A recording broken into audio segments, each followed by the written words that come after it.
diurapi, tapi yang diurapi. Abang paham gak arti Mesias? Yang diurapi. Abang paham gak arti Mesias? Kan udah bilang, tidak manusia yang diurapi, tapi yang diurapi. Iya, yang diurapi ini siapa? Binatang kah atau manusia, Bang? Mesias katanya kan, Mesias Kristus Kak Nora, Kristus Tuhan. Berarti Tuhan yang diurapi. Hah? Bang, mereka ini orang Yahudi menanti kedatangan seorang Mesias, Bang. Seorang Mesias, seorang Kristus. Tidak pernah Kristus itu Tuhan. Kristus itu artinya manusia yang diurapi. Yang namanya diurapi itu adalah manusia, Bang. Bukan Tuhan, bukan binatang. Karena itulah Kak Nora, karena itulah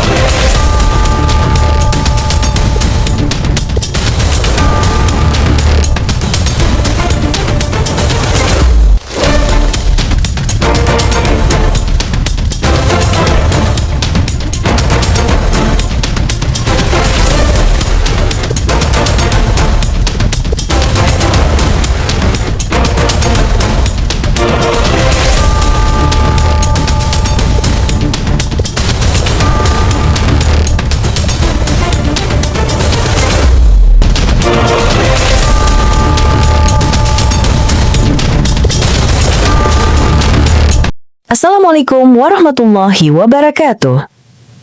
Selamat datang di channel Tanya Jawab Iman, tempat di mana Islam dan Kristen bertemu dalam ruang diskusi dan debat. Di sini, setiap argumen akan diuji dengan dalil, logika, dan kejujuran berpikir. Para apologet Islam akan menjelaskan kebenaran agama Islam dengan hujah yang kuat, sementara pihak Kristen akan bertanya dan berusaha mempertahankan keyakinannya dengan cara mereka. Ini bukan sekedar diskusi dan debatan, melainkan pembelajaran iman dan logika yang membuka mata kita tentang siapa Tuhan sebenarnya dan bagaimana manusia memahami wahyunya. Nah, singkat kata, mari kita lihat video sekarang. Urapi, manusia yang diurapi Tuhan di kota Daud. Kan Kristus artinya manusia yang diurapi, Bang. Kita buat sekarang, jangan Kristus ya, Bang. Kita buat sekarang adalah Mesias. Hari ini telah lahir bagimu juru selamat, yaitu Mesias Tuhan di kota Daud. Mesias artinya apa? Manusia yang diurapi. Kristus artinya apa? Manusia yang diurapi. Karena ada bukan kata Tuhan. manusianya nggak ada, Kak. Manusianya nggak ada. Yang diurapi. Oke, sekarang begini, Bang. Yang diurapi itu adalah manusia apa Tuhan, Bang? Bang. Nah, kan ceritanya kan begini, Bang. Betul dulu, Bang. Yang diurapi ini manusia apa Tuhan? Nah, nggak dikatakan, nggak ada tulisannya ya, manusia yang diurapi, tapi yang diurapi. Abang paham nggak arti Mesias? Yang diurapi. Abang paham nggak arti Mesias? Kan udah bilang, tidak manusia yang diurapi, tapi yang diurapi. Iya, yang diurapi ini siapa? Binatang kah atau manusia, Bang? Mesias katanya kan, Mesias Kristus Kak Nora, Kristus Tuhan. Berarti Tuhan yang diurapi. Hah? Bang, mereka ini orang Yahudi menanti kedatangan seorang Mesias, Bang. Seorang Mesias, seorang Kristus. Tidak pernah Kristus itu Tuhan. Kristus itu artinya manusia yang diurapi. Yang namanya diurapi itu adalah manusia, Bang. Bukan Tuhan, bukan binatang. Karena itulah Kak Nora, karena itulah bangsa Yahudi. Karena kedatangan Yesus, dia menyatakan dia anak Allah, makanya orang Yahudi menolak Yesus. Bang, sekarang saya tanya dulu sama Abang. Bukankah orang Yahudi menantikan kedatangan Mesias? Ya, Nah, sampai sekarang. oke. Sampai sekarang mereka menantikan. Sabar dulu, Bang. Mesias itu manusia apa Tuhan? Mesias itu Tuhan. Bang, belajar lagi lah, Bang, buat malu. Buat malu, Abang. Bang, bukannya saya sok pintar, Bang. Gini, tunggu, Kak. Bentar dulu, Bang. Tunggu, Kak. Seluruh orang Kristen tahu Mesias itu adalah manusia, Bang. Bukan Tuhan. Makanya waktu Yesus di hadapan Pontius Pilatus Buat apa bangsa Israel, Kak Nora? Buat apa bangsa Israel menantikan manusia yang diurapi? Nabi aja, Musa dan yang nabi-nabi yang lain kok udah ada kok yang diurapi, kok nabi-nabi yang lain? Masa mereka kekurangan nabi? Setelah perginya Musa dengan Harun, makanya diutus Yesus. Tapi mereka menolak Yesus karena mereka tidak meyakini bahwa Yesus itu adalah Mesias itu. Mereka menantikan kedatangan Mesias itu yang gagah perkasa. Astagfirullah. Gini aja deh, Bang, kita cari ya artinya Mesias. Aduh, saya kira abang ini pintar Aduh. Kenapa rupanya, Kak? Bukan begitu, Bang. Abang, kita malu lah, Bang. Ya, ini, Bang. Tengok. Nih.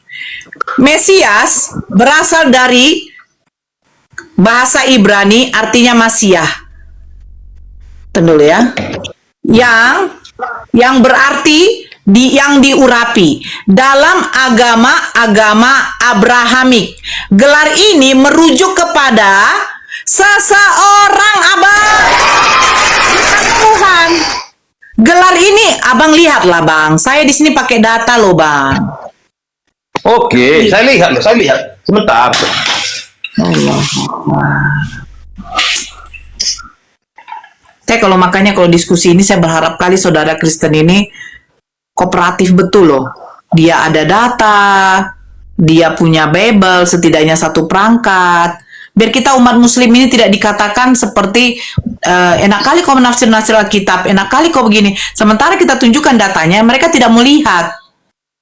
Gitu loh. Oke, kulihat. Tunggu sebentar, aku lagi yang casasan, bateriku udah mau habis. Mesias berasal dari kata Ibrani, Masiah, yang berarti yang diurapi.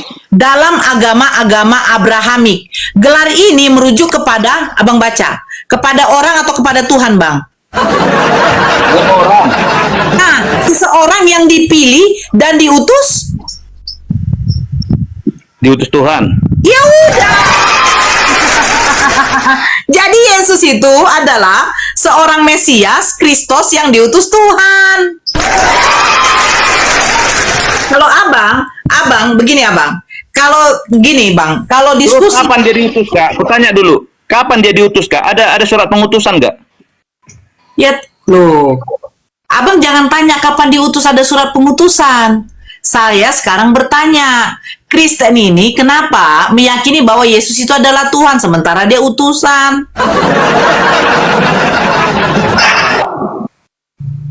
Jadi kan itu yang ku bilang tadi, seseorang Mesias adalah yang diurapi, tapi ditujukan kepada seseorang, ya. Karena Tuhan, diurapi, Bang.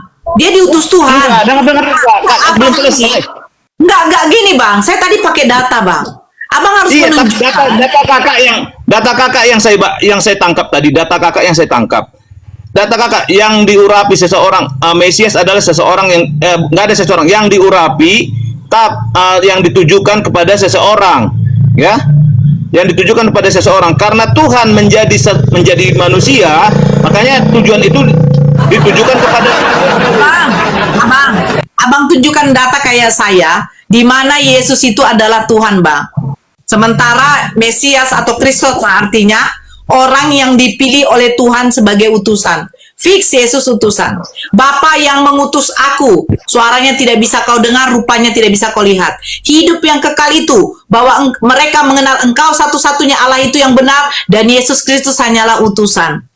Segala firman yang engkau sampaikan kepadaku telah kusampaikan kepada mereka, dan mereka menerimanya. Mereka tahu percaya bahwa aku adalah yang diutus engkau.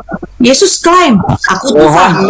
Yohanes 14 ayat 8 sampai 10 mengatakan, bahwa Bapa dan aku adalah satu. Kalau Bapa tinggal di dalam Yohanes 10 nomor 30 Bang. Kok Yohanes 14? Yohanes 14 ayat 8 sampai 10. Baca. Yang mengatakan perkataan Filipus yang mengatakan, Tuhan, aku ingin melihat Bapa. Sekian lama engkau bersama aku, Filipus. Sudah lama kau bersama-sama dengan aku. Engkau mengetahui bahwa Bapa tinggal di dalam aku dan aku tinggal di dalam Bapa, dan Bapa tinggal di dalam aku. Bahwa Bapa itu adalah aku, katanya. Tidak ada dibilang Bapa adalah aku. Aduh. Baca dulu Bibelnya, Bang. Tidak ada narasi dibilang Bapa di dalam aku. Aduh, Bang, baca dulu lah.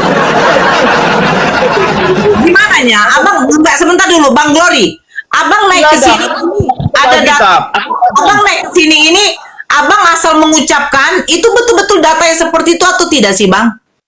Betul, karena itu kemarin udah ku bikin di rumahku. Sekian lamanya engkau bersama aku, Filipus, tapi engkau tidak mengenal Bapa. Itu maksudnya apa? Maksudnya, apa yang dilakukan Yesus itu adalah perintah Bapa. Makanya baca Yohanes 10, Bang. Sebelum Tanya sama sabar dulu, Bang. Sabar dulu. Kakak Nora. Bang, kalau mau sama saya pakai data lah, Bang. Kalau hanya modal congor, saya panggil anak saya, lebih pintar anak saya. Kak, makanya aku bilang kayak gini. Abang baca Yohanes 10, Bang. Yohanes 10, apa dikatakan? Dari mulai 25. Segala pekerjaan yang Bapa berikan kepadaku, itulah yang aku lakukan. Itu kata Yesus. Jadi datang orang Yahudi mau melempar Yesus. Abang bisa sabar nggak ketika saya ngomong? Mau saya bacakan datanya? Mau saya bacakan datanya? Mau saya bacakan? Silakan. Oke, saya bacakan ya. Oke. Makanya ini Kristen ini suka kalian menafsirkan Bibelnya sesuka hati. Iya benar. Saya bacakan datanya ya. Sebentar. Saya bacakan aja, nggak usah saya tunjukkan. Kita baca Yohanes 10. Biar kita tahu ketika Yesus mengatakan aku dan Bapa adalah satu-satu apa. Kadang salah persepsi orang Kristen ini. Benar. Nih. Nggak usah. Dia nggak ada Bibelnya di situ, makanya heran aku. Nah. Ini Yesus ditolak oleh orang Yahudi. Nah, tidak lama kemudian, Yohanes 10 dari 22, tidak lama kemudian tibalah hari raya pentahbisan Bait Elohim di Yerusalem. Ketika itu musim dingin. Dan Yesus berjalan-jalan di Bait El, di Serambi Salomo. Maka orang-orang Yahudi mengelilingi dia dan berkata kepadanya, berapa lama lagi engkau membiarkan kami hidup dalam kebimbangan? Jikalau engkau Mesias, bukan Tuhan ya, bukan Tuhan.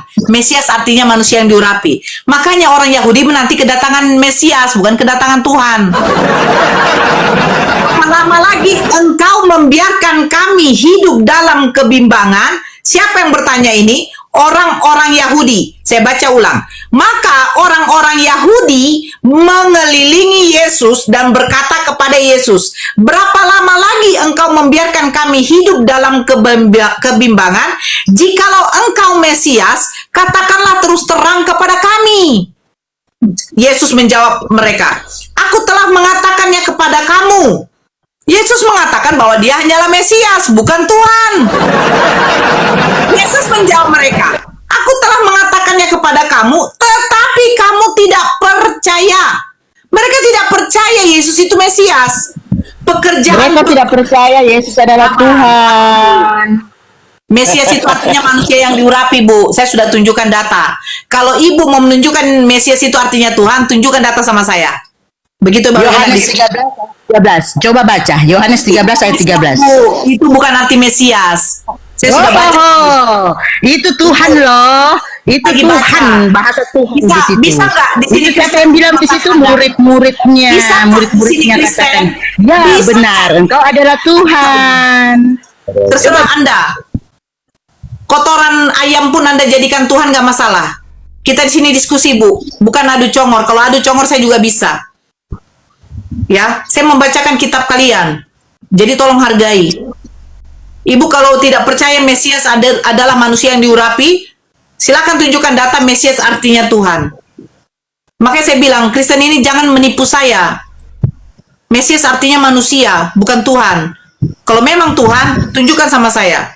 Saya baca lagi. Yesus menjawab mereka, aku telah mengatakannya kepada kamu, tetapi kamu tidak percaya. Orang Yahudi tidak percaya Yesus adalah Mesias. Padahal Yesus sudah ngasih tahu, aku adalah Mesias. Pekerjaan-pekerjaan yang kulakukan dalam nama Bapakku, itulah yang memberikan kesaksian tentang aku. Apa pekerjaan-pekerjaan itu? Pekerjaan-pekerjaan itu adalah Yesus melakukan mukjizat. Karena mereka menanti kedatangan Mesias, yang dimana Mesias itu bisa melakukan mukjizat. Sama seperti Musa. Oke, lanjut. Tetapi kamu tidak percaya, karena kamu tidak termaksud domba-dombaku. Domba-dombaku mendengarkan suaraku, dan aku mengenal mereka, dan mereka mengikut aku. Dan aku memberikan hidup yang kekal kepada mereka, dan mereka pasti tidak akan binasa sampai selama-lamanya, dan seorang pun tidak akan merebut mereka dari tanganku. Bapakku yang memberikan mereka kepadaku lebih besar daripada siapapun. Bapaknya lebih besar daripada siapapun, termasuk dia. Dan seorang pun tidak dapat merebut mereka dari tangan Bapa. Aku dan Bapa adalah satu. Terus ayat 31. Apa katanya? Satu kan? Aku dan Bapa ada satu. Ya. Ya, dapat. Ayat 31. Sebentar. Sekali lagi orang-orang Yahudi mengambil batu untuk melempari Yesus. Kata Yesus kepada mereka, banyak pekerjaan baik yang berasal dari Bapakku yang kuperlihatkan kepadamu. Pekerjaan manakah di antaranya yang menyebabkan kamu mau melempari aku? Jawab orang-orang Yahudi, bukan karena suatu pekerjaan baik maka kami mau melempari engkau, melainkan karena engkau menghujat Elohim, dan karena engkau sekalipun hanya seorang manusia saja menyamakan dirimu dengan Elohim. Tahu maksudnya apa mereka mau melempar Yesus? Karena Yesus mengatakan aku dan Bapa adalah satu, mereka mengatakan Yesus menghujat Elohim. Tetapi apa kata Yesus? Bapakku yang memberikan mereka kepadaku lebih besar daripadaku, siapapun dan seorang pun tidak dapat merebut mereka dari tangan Bapa. Aku dan Bapa adalah satu. Sekali lagi ketika orang itu mau melempar Yesus, Mbak Yesus mengatakan apa? Banyak pekerjaan baik yang berasal dari Bapakku yang kuperlihatkan kepadamu. Pekerjaan manakah di antaranya yang menyebabkan kamu mau melemparkan aku? Artinya Yesus mengatakan aku dan Bapa adalah satu adalah pekerjaannya. Tetapi ketika Yesus mengatakan aku dan Bapa adalah satu, sabar abang. Ketika Yesus mengatakan aku dan Bapa adalah satu, orang Yahudi di situ mengatakan Yesus menghujat. Sementara maksud Yesus, dibilang Yesus begini, banyak pekerjaan baik yang berasal dari Bapakku yang kuperlihatkan kepadamu. Pekerjaan manakah di antaranya yang menyebabkan kamu mau melempar aku? Pekerjaan mana? Orang Yahudi melempar Yesus karena ketika Yesus mengatakan aku dan Bapa adalah satu, mereka menganggap Yesus menyamakan dirinya dengan Elohim. Padahal maksud Yesus apa? Dengarkan, makanya baca dari 25 abang. Aku telah mengatakannya kepada kamu, tetapi kamu tidak percaya. Pekerjaan-pekerjaan yang kulakukan dalam nama Bapakku, itulah yang memberikan kesaksian tentang aku. Jadi ketika Yesus mengatakan aku dan Bapa adalah satu, makanya Yesus katakan, pekerjaan baik manakah yang membuat engkau harus melempar aku? Tapi kata orang Yahudi, bukan karena pekerjaan yang membuat kami melempar kau, tetapi kau manusia biasa, kenapa kau menyamakan dirimu dengan Elohim? Padahal Yesus maksud aku dan Bapa adalah satu pekerjaan. Karena dari atas yang ketika saya bacakan, Bang Glory, kau harus jujur. Dari atas ketika yang aku bacakan itu pekerjaan atau konsep ketuhanan? Pekerjaan. Yeah. Pekerjaan. Makanya dibilang Yesus begini. Belum. kasih aku ngomong dong. Kasih aku ngomong dulu dong. Silakan. Yang dikatakan Yesus, aku dan Bapa adalah satu, itu bukan soal pekerjaan. Saya tadi bacanya, oke, itu bukan soal pekerjaan. Oke, sebentar. Aku dan Bapa adalah satu. Sekali lagi orang-orang Yahudi mengambil sebentar dulu, Bang, sebentar lagi. Jangan ngotot, jangan ini tuh Kak. Kakak bilang kayak gitu. Kakak bilang tadi pekerjaan Bapa dan pekerjaan Yesus adalah satu. Pekerjaan Bapa itu Bapaknya besar loh, Yesus kecil loh. Makanya diberikan kepada besar makanya dengar Abang ketika saya baca. Sama. Benar. Aku telah mengatakannya kepada kamu, tetapi kamu tidak percaya. Pekerjaan-pekerjaan yang kulakukan dalam nama Bapakku, itulah yang memberikan kesaksian tentang aku. Tetapi kamu tidak percaya karena kamu tidak termasuk domba-dombanya. Betul itu. Aku mendengarkan suaraku dan aku mengenal mereka dan mereka mengikut aku dan aku memberikan hidup yang kekal kepada mereka dan mereka pasti tidak akan binasa sampai selama-lamanya dan seorang pun tidak akan merebut mereka dari tanganku. Bapakku yang memberikan mereka kepadaku lebih besar daripada siapapun dan seorang pun tidak dapat merebut mereka dari tanganku. Dari tangan Bapa. Aku dan Bapa adalah satu. Sekali lagi orang-orang Yahudi mengambil batu untuk melempari Yesus. Kata Yesus kepada mereka, banyak pekerjaan baik yang berasal dari Bapakku. Artinya Bapaknya memberikan dia pekerjaan. Apa itu pekerjaan? Salah satunya yaitu, apa katanya? Hidup yang kekal itu, bahwa mereka mengenal Engkau satu-satunya Allah itu yang benar dan Yesus hanyalah utusan. Itu pekerjaan. Menyampaikan bahwa apa? Ketika bangsa Israel bertanya kepada Yesus, "Hai Yesus, apa hukum yang terutama itu?" Apa jawab Yesus? "Hai Bani Israel, dengarkanlah, Tuhan Allah kita, Tuhan itu Esa, bukan Yesus. Aku dan Bapa adalah satu." Setelah Yesus mengatakan itu, orang Yahudi hendak melempar Yesus. Jawab Yesus, "Pekerjaan baik mana yang kulakukan yang membuat kau melempar aku? Bukan karena pekerjaan, tetapi engkau telah menyamakan dirimu dengan Elohim." Padahal maksud Yesus, aku dan Bapa adalah satu, itu adalah satu pekerjaan. Karena di sini dari tadi mengomongkan pekerjaan. Pekerjaan baik yang kulakukan dalam nama Bapakku. Pekerjaan. Tidak ada dikatakan, aku dan Bapa adalah satu, berarti aku adalah Tuhan. Tidak ada. Ngomongin soal pekerjaan.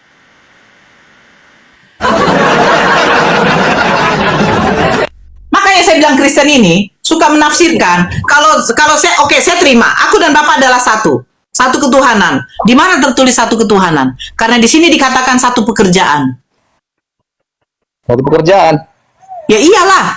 Bapak itu udah pekerjaannya karena dia Tuhan. Satu pekerjaannya. Coba tunjukkan di mana Yesus Bapak itu menciptakan langit dan bumi. Tunjukkan Yesus menciptakan langit dan bumi. Di Yohanes 17 ayat 5 mengatakan sebelum dunia ada aku sudah ada. Yo, itu.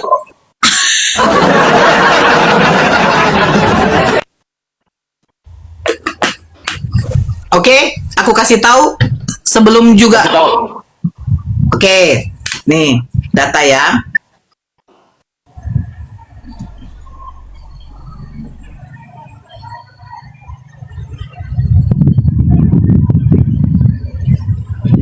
Bentar.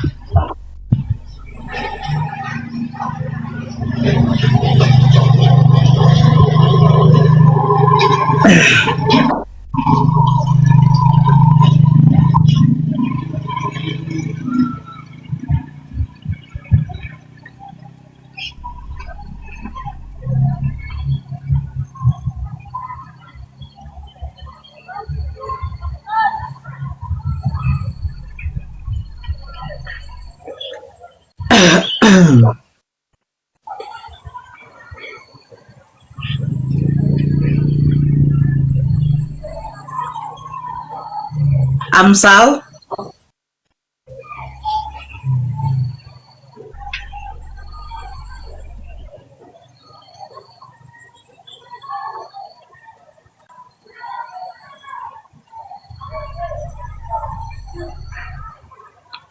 Aku nggak ada hujat kan Kak tadi kan? nggak ada hujat. Kakak Lina itu nggak suka saya. Maunya satu-satu kalau kita diskusi. Saya lebih suka yang kayak gitu. Sebentar dulu ya. Iya, biarin aja lah.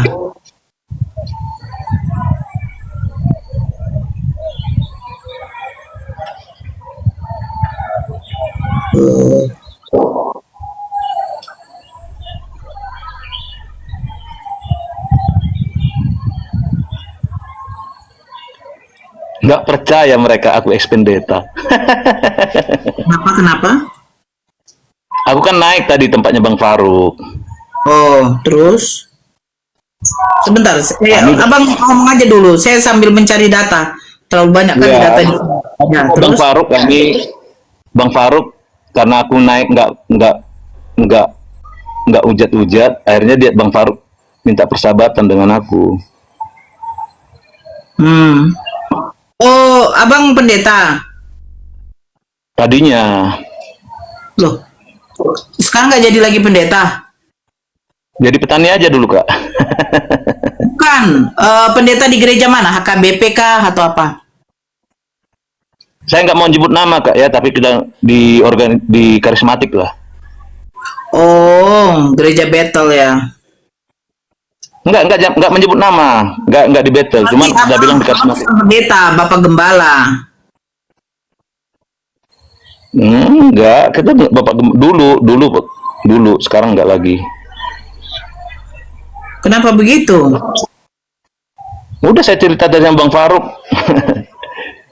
Masa aku ceritain lagi, capek. Ya, aku bilang lah intinya persaingan, Kak. Oh, itulah susahnya ya.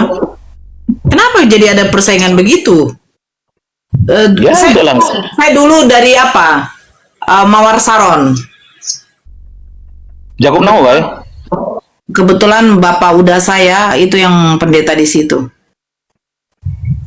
Adiknya bapak. Jakub Nawai. Hah?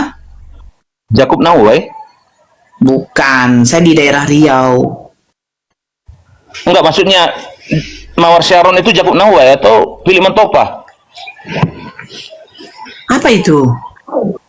Itu pendetanya, ketua sinodenya kan dulu kan Jakub Nawai. Enggak. Nah, ada juga- Apa dulu, Bang? Aku tahun 2003. Lama, udah lama. Itu yang abang bilang itu kan yang sekarang kan?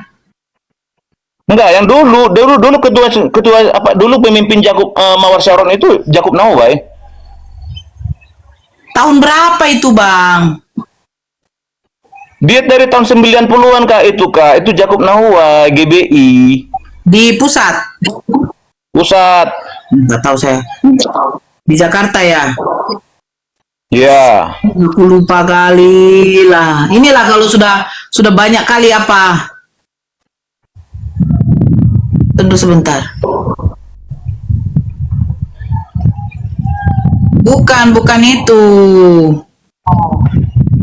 Bukan itu. Bukan. Di dalam kitabnya si siapa?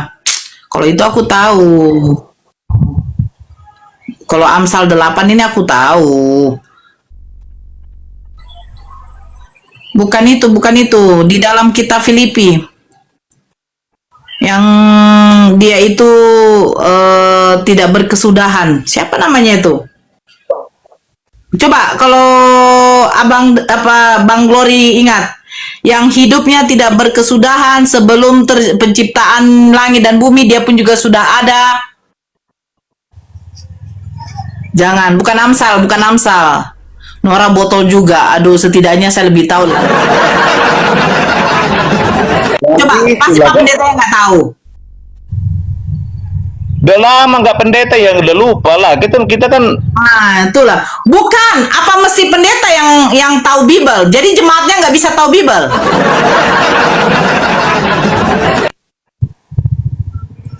Ayo, saya pendeta nggak bilang kayak tahu Bible. gitu. Saya anjurkan kalau dulu dari sampai sekarang kalau saya jadi pendeta saya pasti anjurkan baca Biblemu dari awal sampai akhir. Itu yang akan saya anjurkan kepada jemaat saya kalau saya jadi pendeta sampai sekarang. Nah, tapi karena Saya nggak pendeta lagi, saya pegang cangkul.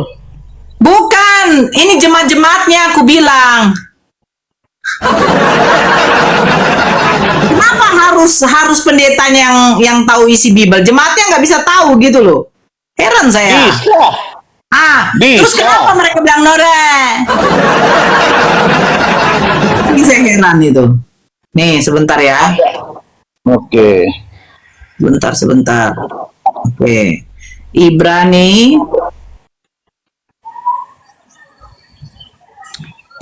7.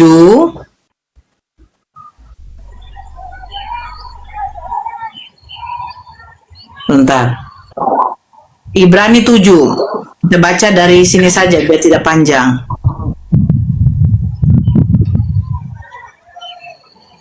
Ini dari Ibrani 7 mulai dari 5 ya. Dan mereka dari anak-anak Lewi yang menerima jabatan imam mendapat tugas menurut hukum Taurat untuk memungut persepuluhan dari umat Israel, yaitu dari saudara-saudara mereka, sekalipun mereka itu juga adalah keturunan Abraham. Tetapi Melkisedek yang bukan keturunan mereka memungut persepuluhan dari Abraham dan memberkati dia, walaupun ia adalah pemilik janji. Memang tidak dapat disangkal bahwa yang lebih rendah diberkati oleh yang lebih tinggi. Dan di sini manusia-manusia fana menerima persepuluhan. Tunggu dulu, kecil kali. Dan di sana ia yang tentang dia diberi kesaksian bahwa ia hidup. Maka dapatlah dikatakan bahwa dengan perantaran Abraham dipungut juga persepuluhan dari Lewi. Nah, Melkisedek di sini dikatakan, aduh, saya dari pertama lagi jadinya. Dari 3 lah. Ia tidak berbapa. Ini Melkisedek ya. Melkisedek ya. Ini perikopnya Kristus dan Melkisedek. Sebab Melkisedek adalah Raja Salem dan Imam Allah yang Maha Tinggi. Dan ia pergi menyongsong Abraham ketika Abraham kembali dan mengalahkan raja-raja dan memberkati dia. Kepadanya pun Abraham memberikan sepersepuluhan dari semuanya. Menurut arti namanya Melkisedek adalah pertama-tama Raja Kebenaran dan juga Raja Salem, yaitu Raja Damai Sejahtera. Ia tidak berbapa, tidak beribu, tidak bersilsilah, harinya tidak berawal, dan hidupnya tidak berkesudahan. Dan karena ia dijadikan sama dengan anak Allah, ia tetap menjadi imam sampai selama-lamanya. Camkanlah betapa besarnya orang itu. Berarti ada juga yang lebih besar daripada Yesus. Yesus beribu. Ini tidak berbapa. Ini tidak beribu. Dia hidup selama-lamanya. Dan bahkan dia memberkati Abraham. Sementara Yesus meminta kemuliaan Bapa. Sebab Melkisedek adalah Raja Salem dan Imam Allah yang Maha Tinggi. Dia Imam Allah loh. Ia pergi menyongsong Abraham ketika Abraham kembali dan dari mengalahkan raja-raja dan memberkati dia. Kepadanya pun Abraham memberikan sepersepuluhan dari semuanya. Menurut arti namanya, Melkisedek adalah pertama-tama Raja Kebenaran dan juga Raja Salem. Jadi Yesus ini bukan pertama Raja Kebenaran. Karena menurut arti namanya, Melkisedek adalah pertama-tama Raja Kebenaran dan juga Raja Salem, yaitu Raja Damai Sejahtera. Melkisedek juga Raja Damai Sejahtera. Ia tidak berbapa, tidak beribu, tidak bersisilah. Yesus bersisilah. Harinya tidak berawal, dia tidak berawal, dan hidupnya tidak berkesudahan. Dan karena ia dijadikan sama dengan anak Allah, Melkisedek dijadikan juga sama dengan anak Allah. Ia tetap menjadi imam sampai selama-lamanya.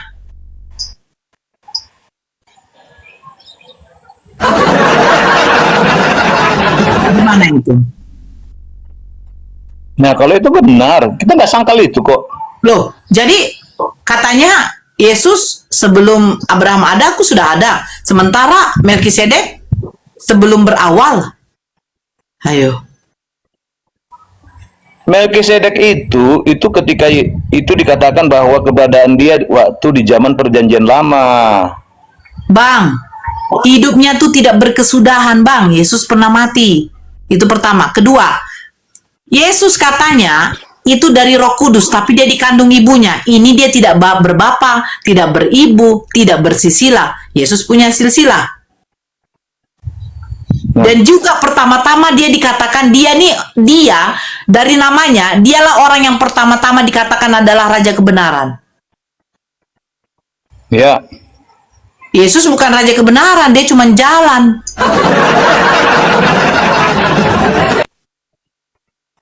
Gelar Melkisedek itu juga ditaruh di dalam nama Yesus. Jadi sebelum Abraham ada, aku sudah ada. Sementara Melkisedek tidak berawal, Bang. Yesus Alfa dan Omega, awal. Sementara Melkisedek tidak berawal. Yesus berawalnya dari dilahirkan. Tidak, bukan situ, itu manusianya. Melkisedek tidak berawal. Yesus, Bang, Yesus itu manusianya, dia dilahirkan tidak? ya karena manusia dilahirkan. Nah, Karena manusia Melkisedek dilahirkan. Melkisedek tidak berbapa, tidak beribu, tapi dia tidak berawal juga. Tiba-tiba sudah ada, lebih hebat kan? Gimana abang ini? Melkisedek manusia juga, Bang. Dia Raja Salem. Pertama-tama adalah dia ini adalah Raja Kebenaran. Dia tidak punya Sekarang bapak. dia di mana? Dia tidak punya ibu. Melkisedeknya kemana? Sekarang Melkisedeknya kemana? Kalau dia tidak awal tidak berakhir. Tanya abang sama si Ibrani. Abang lucu, Melkisedeknya kemana? Orang kita Pak, Abang. Tapi kalau Ya Melkisedek itu adalah Yesus. Kalau Yesus, Bang, dia Raja Salem. Dia tidak berkesudahan. Kalau Yesus pernah mati. Nah, sekarang tunjukin sama aku. Sekarang tunjukin sama aku. Waktu Yesus ada, masa Melkisedek nggak ada? Kok saya yang Waktu membuktikan di sama zaman Abang? Yesus, Melkisedek kemana? Ya Allah ya Robi, saya menunjukkan membantah data abang yang dimana abang bilang kalau Yesus itu sebelum Abraham ada sudah ada. Sementara Melkisedek dia tidak berawal, Bang. Iya. Oke, kalau dia tidak berawal dan tidak berakhir. Udah? Sekarang waktu di zaman Yesus Melkisedek kemana? Abang tanya sama pendeta abang. Abang lucu, abang ini pendeta loh. Pendeta. Saya hanya membacakan data. Kena dia. Loh Bang, saya bukan Kristen Bang. Saya bukan Loh, Kristen. tapi kan kau pintar. Bang, abang kan mantan pendeta. Harusnya abang jelaskan sama saya. Kenapa Yesus itu, kalau dia mengatakan sebelum Abraham ada, aku sudah ada. Sementara Melkisedek tidak berawal, Bang. Yesus dilahirkan. Apa dulu, Bang? Apa dulu? Yesus dilahirkan. Apa dulu? Sabar dulu, Bang. Yesus dilahirkan. Yesus dilahirkan. Sementara Melkisedek tidak punya bapak, tidak punya ibu. Tapi dia sudah ada. Nah, sekarang saya tanya sama abang. Abang kan seorang pendeta nih. Sering berkhotbah. Enggak lagi. Aku petani sekarang. Kita buat dulu berkhotbah. Saya sekarang ini sebagai apanya jemaatnya. Sekarang saya bertanya. Enggak lagi, aku enggak pendeta lagi aku. Ya, tapi saya kan bertanya. Saya Petani aku. Saya bertanya sebagai seorang jemaat. Pak Pendeta, saya bertanya nih. Saya kan baca tadi. Kita harus jemaat dulu, baru jawab. Bapak mantan pendeta, Bapak gembala, saya bertanya nih, ya kan? Melkisedek kan tidak berbapa, tidak beribu, tidak berawal, tidak ada silsilah, hidupnya tidak berkesudahan. Dia adalah imam Allah yang maha tinggi. Nah, Yesus sementara dilahirkan. Pertanyaan saya, lebih besar Melkisedek atau Yesus? Karena Melkisedek ini tidak berbapa beribu nih, Pak Pendeta. Ya kan, hebat dia seperti Adam. Nah, dia tidak berkesudahan hidupnya. Dia hidupnya selamanya. Dia juga adalah imam yang maha tinggi. Imam Allah yang maha tinggi. Terus dia tidak berawal. Sementara Yesus dilahirkan. Itulah awal muasalnya Yesus datang ke dunia. Dilahirkan. Kalau Melkisedek tidak dilahirkan karena tidak punya bapak, tidak punya ibu. Nah, sekarang yang lebih besar mana Pak Pendeta? Melkisedek apa Yesus? Yesus terlebih besar.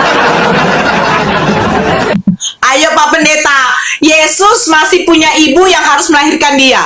Melkisedek tidak ada bapak, tidak ada ibu. Tidak ada bapak, tidak ada ibu, tidak berawal, hidupnya tidak berkesudahan. Yesus pernah mati. Pak Pendeta. Pak Pendeta sih. Pak Pendeta sih bukan karena persaingan, kurang kencang untuk menipunya jemaat. Kurang kencang. Kalau Pak Pendeta kencang tidak akan terlengserkan. Harusnya lebih kuat. Lebih Jangan banyak singgung nipunya gitu loh. itu lagi. Apaan kau singgung-singgung? Bukan biar pendeta yang menjabat sekarang ini tahu. Pak Pendeta ini sekarang begini Pak Pendeta ya. Kita tuh harus memberitakan firman Tuhan dengan kebenaran. Betul? Betul. Kalau Yesus tidak pernah mengaku dia adalah Tuhan, kalau Yesus tidak pernah mengaku dia adalah Tuhan, kira-kira jemaatnya kabur apa tidak ini?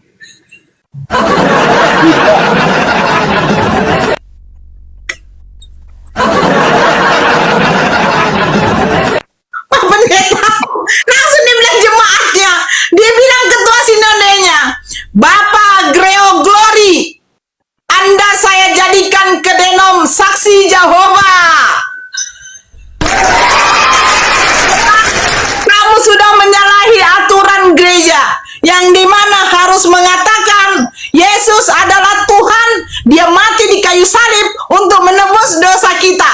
Walaupun tidak ada pernyataan secara letterlek bahwa Yesus mengaku dirinya Tuhan dan minta disembah. Memang Yesus adalah utusan Bapa, yang Tuhan itu adalah Bapa. Tapi karena kau tidak bisa melakukan penipuan di sini, terpaksa saya pindahkan kamu ke denom saksi Jehovah. Bosnya kayak gitu ajamu Bang Glory. Glory, glory, haleluya. Lebih besar Melkisedek daripada Kristus. Enggak lah, Yesus lah. Pak Pendeta, Anda sudah tidak diakui jadi pendeta. Berkata jujurlah. Gak mau. Yesus yang kutinggikan. Bola kau kenapa? Pendeta nggak boleh berbohong. Bola kau kenapa? Marah Tuhan, marah Bapak. Sebab Yesus mengatakan hal itu Pak Pendeta harus menyembah Dia kali dia tahu, kepada benar. Bapa, bukan Yesus. Kalau aku dia lihat kau ketawa, lu benar. Apa? Aku senang kali lihat kau ketawa, benar. Iya, karena begini ya. Karena begini. Hampir 50 tahun satu keluarga kami itu di kekristenan. Hampir 50 tahun. Karena bapakku umur 48 tahun masuk Islam. Bapakku masuk Islam loh. Bapak udaku, adiknya bapakku itu pendeta. Makanya saya bilang adiknya bapakku itu pendeta. Dialah orang pertama yang mengamu sama bapakku. Karena kenapa masuk Islam? Ya karena itu. Sekuat-kuat apapun kalian pendeta-pendeta melakukan suatu tipu daya kepada manusia, sesungguhnya Allah itu mampu untuk membukakan mata pikiran hati manusia yang dipilihnya untuk tidak ditipu lagi. Contoh Pak Pendeta tadi ngomong, Mesias itu adalah Tuhan. Ketika saya tunjukkan data, Mesias itu ternyata orang, bukan Tuhan. Santai aja. Aku dari tadi santai loh, jangan teriak-teriak.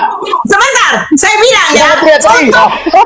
untuk jemaat-jemaat yang di bawah. Saya tidak tahu kalian dari denom gereja mana, mau HKBP, GKPI, GKPA, atau HKI, atau GPDI, atau semuanya. Gereja Ekaristi, Immanuel, atau semuanya. Ya, coba kalian perhatikan baik-baik ketika mendengarkan pendeta berkhotbah. Kenapa? Karena semakin banyak perpuluhan kalian kasih, akan semakin semangat pendeta. Betul?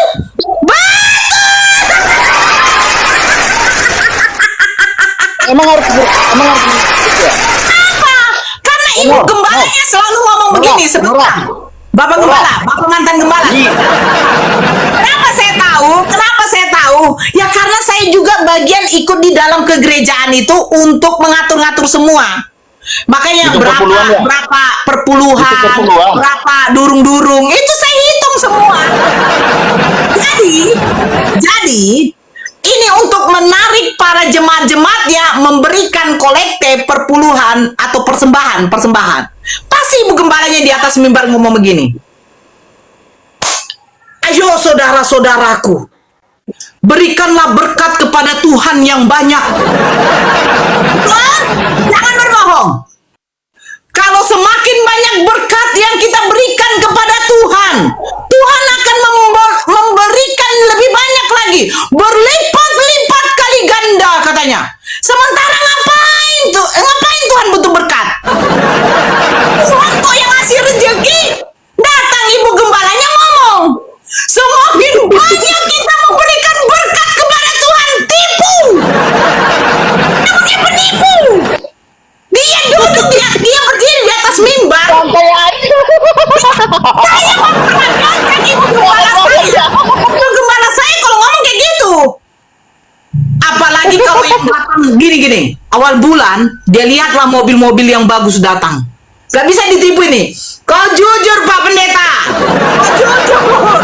Kalau dilihat di depan halaman, Ibu Pendeta, Ibu Gembala dengan Bapak Gembala itu pasti berdiri di depan pintu gereja untuk menyalami semua jemaatnya. Betul? Jangan bohong.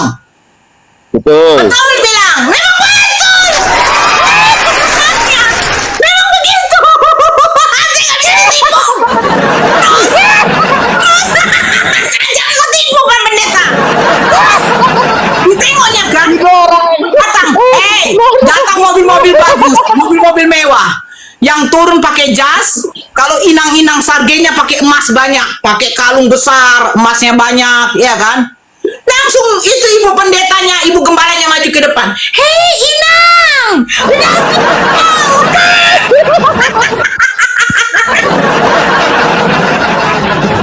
Merasa dia, merasa. Anak pendeta.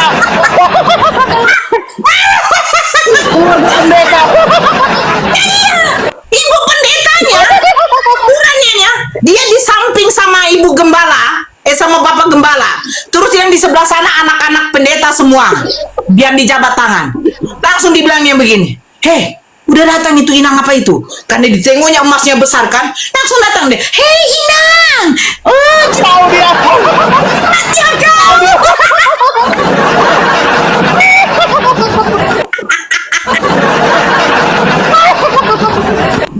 Curhat saya memang kadang begitu. Setelah itu, nanti ada beberapa mobil yang bagus. Turun mereka yang jemaatnya yang dari mobil bagus, disuruhnya duduk di mana? Disuruhnya duduk paling depan. Paling depan dia duduk. Jangan. Betul kan? Betul kan?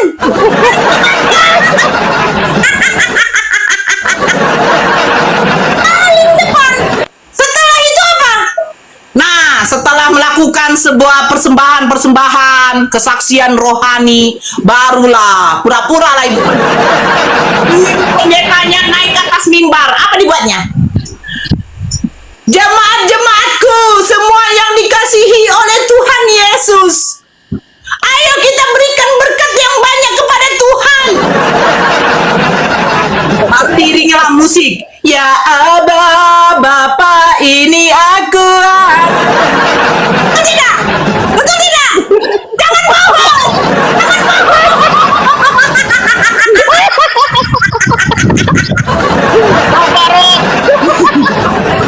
Muncul dia. berkat melimpah. Semakin banyak berkat melimpah, Tuhan akan memberikan 100 kali lipat. Kenapa? Karena ditengoknya pada emas-emas semua. Makanya aku bilang banyak penjilat di gereja. Banyak penjilat. Nonton penjilat kok kan? Mantan penjilat kau kan? Oh, saya dulu muda-mudi. Penjilat banyak. Mantan penjilat di sini. Coba kalau yang datang orang-orang yang berpakaian biasa, tasnya tas biasa. Terus di sini ada keriput-keriput karena sudah tua, hitam-hitam karena dia tuh sering ke sawah. Itu mana? Di salamnya palingan, oh iya Inang, oh iya Inang. Coba kalau yang pakai emas, pakai emas, hei Inang.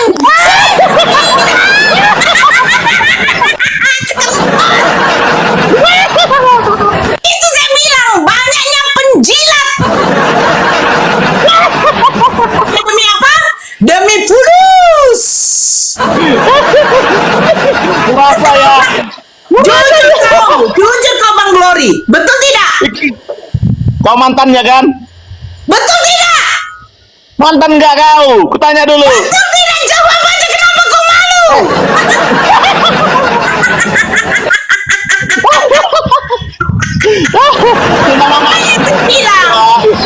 Saya bilang semakin banyak. Nora, tunggu dulu. Kenapa? Sesama mantan jangan kayak gitulah.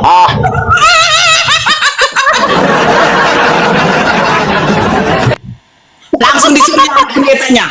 Oh buru. Cepat antarkan dulu Inang itu sampai ke. Antarkan Inang itu sampai ke mobilnya. Oh, karena dia disambut dengan baik, datanglah yang pakai emas. Oh, iya, Inang pendeta. Nanti kalau ada apa-apa hubungi saya ya. Oh, dalam hati ibu pendetanya. Cuan ibu. Sesama mantan bang. Kan betul kayak gitu itu Faruk. Tapi itu Faruk karena di HKBP, dia nggak tahu. Mana? Oh, di gereja Betel. Yeeha!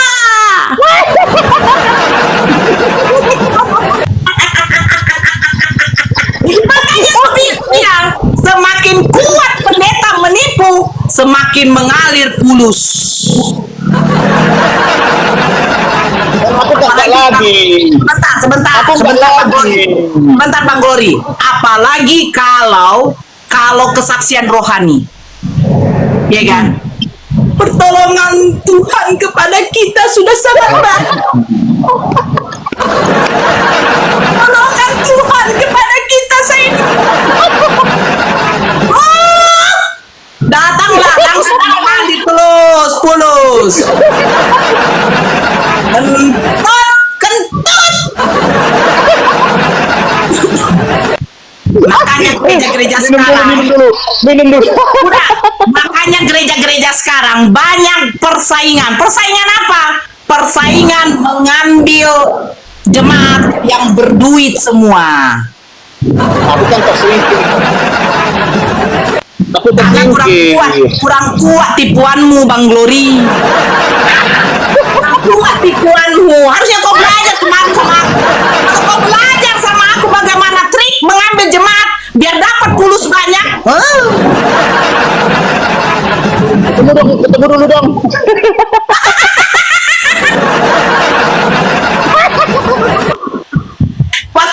Waktu mulai dari sudah selesai kan, udah salam-salaman, itu nanti orang yang beremas itu diiringi sama ibu pendeta. Langsung dia ngomongkan, ini kita punya atap ini mau direnovasi. Ini mau direnovasi ini mau dikasih AC. Oh iya Inang. Nanti telepon saya saja. Oh sudah buatlah itu proposal perinciannya. Sekian puluh juta. Yang dibeli cuman berapa? 2 AC 7 juta. Itu tim. Betok nyindir. Apa? Tapi nyindir lewat mimpi. Dalam khotbah dia begini. Ada kayak gitu di dunia ini. Saya berapa hari yang lalu, saya bersaksi rohani. Berapa hari yang lalu, saya ada bermimpi. Saya seperti melihat ada seperti cahaya terang. Mama saya lihat ada di dalam gereja. Di gereja kita ini, dia ingin gereja kita semakin besar. Semakin besar.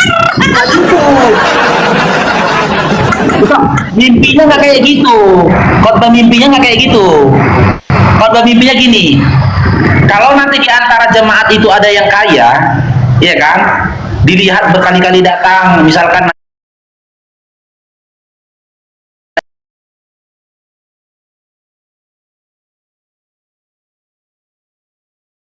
itu khotbah itu gini. Puji buat. Tadi malam saya bermimpi, misalkan yang kaya ini kan,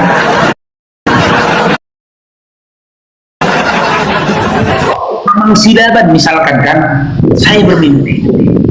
Di dalam mimpi saya itu, saya melihat Amang Silaban ini. Amang Silaban ini yang naik Pajero. Lucunya dia mimpi pilih-pilih. Yang naik Pajero dimimpikannya. Saya bermimpi melihat Amang Silaban ini. Dia berada di sebuah tempat yang penuh dengan cahaya. Dia dikelilingi oleh cahaya. Lalu saya melihat malaikat itu memberikan berkatnya kepada dia.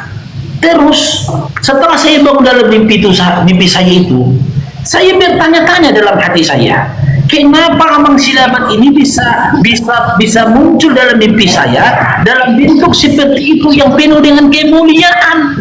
Tubuhnya tuh wajahnya wajah kemuliaan. Saya yakin dan percaya adalah pilihan orang-orang yang dipilih untuk memberikan berkatnya kepada orang dan juga kepada gereja kita ini. Kita yakin dan percaya luar biasa berkat. Rupanya itu